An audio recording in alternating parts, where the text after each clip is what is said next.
For them, we all know that as well.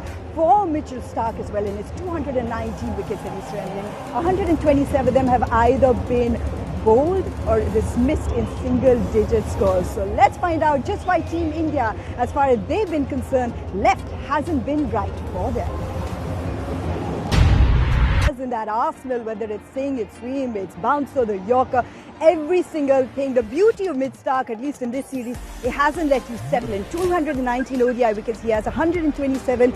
Batters have been dismissed for either duck or in single digits. So there is no settling when Mitch Starc is around. Why is that left-arm angle so challenging for the Indian batters? Firstly, I think, one, he's a tall guy, so sometimes, for Indians, shots that committed, something which I'm sure that they have discussed over the last couple of days. First 5-wicket haul in India as well in the previous game. But in conditions like this at the Chepauk, where we're told traditionally it spins, there's nothing in it for the seamer, but it's hot, it's humid. So how would he look to utilise these conditions? I think the length that he's bowled has been exceptional. The way that he's hit the knee.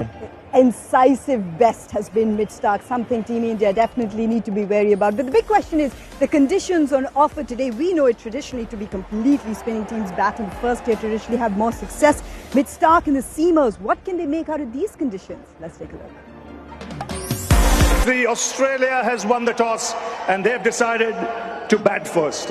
So there you go for Australia. Important toss to win from that perspective, only because batting first here, 22 matches, just about 13 have them been in favour of sides batting first. Let's go to Aaron Finch here. He must be pleased with that toss win. Pleased with that. Well, it depends if the dew comes in later on. The wicket does look on the drier side. I think it'll be a challenge through the middle, especially with Jadeja, Aksar, Kuldeep. With the 3 spin options, I think India have got a lot of weapons if it does take some turn. And then if it dews up later on, we know how good batting can be here. But brave call, I think, if they can put a score on the board, use their spin to an advantage later on as well with Agar and Zampa. Sunny, when you look at India's bowling combinations, as we have a look at Australia's lineup, 2 changes for them as well, because there was so much talk about maybe bringing in that extra seam option, considering how well Australia's seam was. Played for a while. This is a crucial game. They didn't probably want to bring the man in who would be under pressure to perform.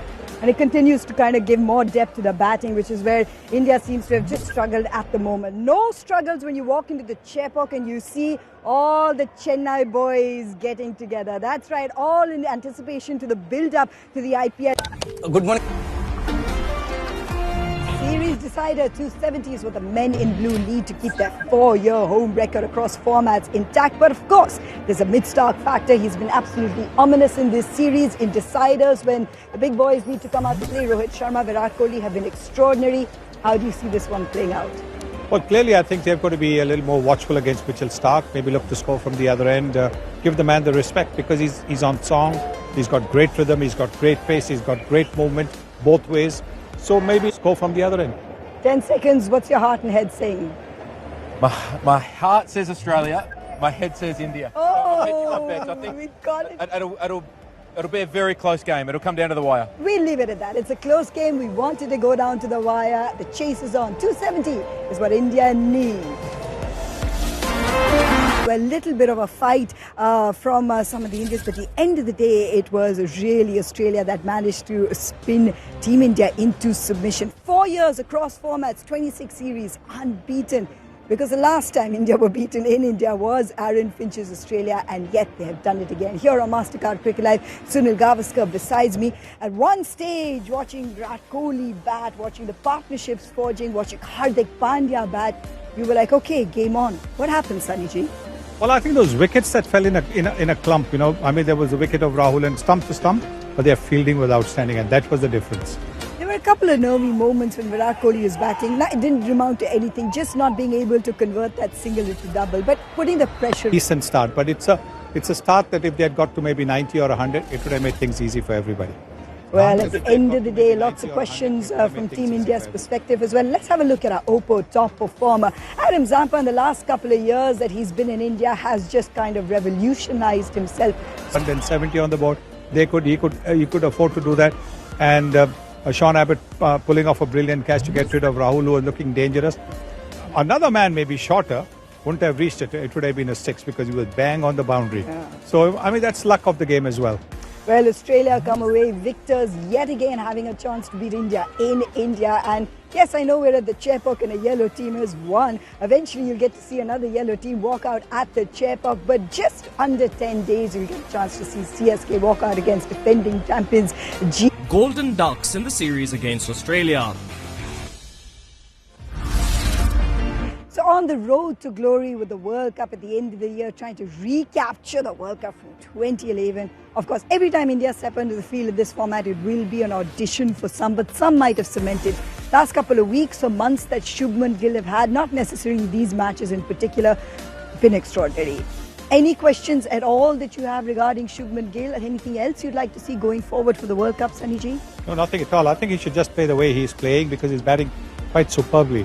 Yes, he won a World Cup in India. It was a spinning all-rounder that played such a crucial role in that campaign. We all know what UV did. So the comeback of Ravindra Jadeja, that responsibility that he has to take, how much of a key is he for India's World Cup campaign? Very big, along with Hardik Pandya. Look, every time India has won a big event. So I do believe that, a special effort has to be made to try and get a little bit more out of Mohammad Shami, Mohammad Siraj, maybe even Jasprit Bumrah if he's fit for the World Cup. Because their contribution of maybe just 9 or 10 in a partnership of 40 or 30 can turn out to be crucial in matches like this, close matches like this. There were overs left. It wasn't that, India was running short of overs. But if there was confidence that these batters can hang around a little bit, they don't have to hit the sixes. Just be able to, stick around, that will make a big difference. Without a doubt. Sunny Ji, thank you for your illustrious company this entire season. Thank you. We get to see you in the IPL in a different avatar, because Sunny Ji is always in a different avatar when the IPL comes around. And it's just less than 10 days away, 31st when it starts here on the Star Sports Network. The incredible Premier League, all the carnival, the culture, the excitement. And of course, the rivalry will be back because your favorite stars are back on Star. And this is a place to watch them. Fan-made. And that's not all when it comes to greatness really on this network. On the 26th, the Indian Sports Honours, where it's the sporting community, the fraternity of India that come together to celebrate each other's achievements, those who've gone above and beyond for the nation. When you look at the nominees for the Sportsperson of the Year, the Sportsman of the Year, let's take a look. Thank you so much for your company for this entire series. It's always fun when India and Australia take to the field. You know you're going to be pushed to your limits as fans. I hope you've enjoyed our coverage. We'll see you again for the IPL 31st, not that long away. I leave you now with our masterclass priceless moments. We'll see you next time. Bye for now.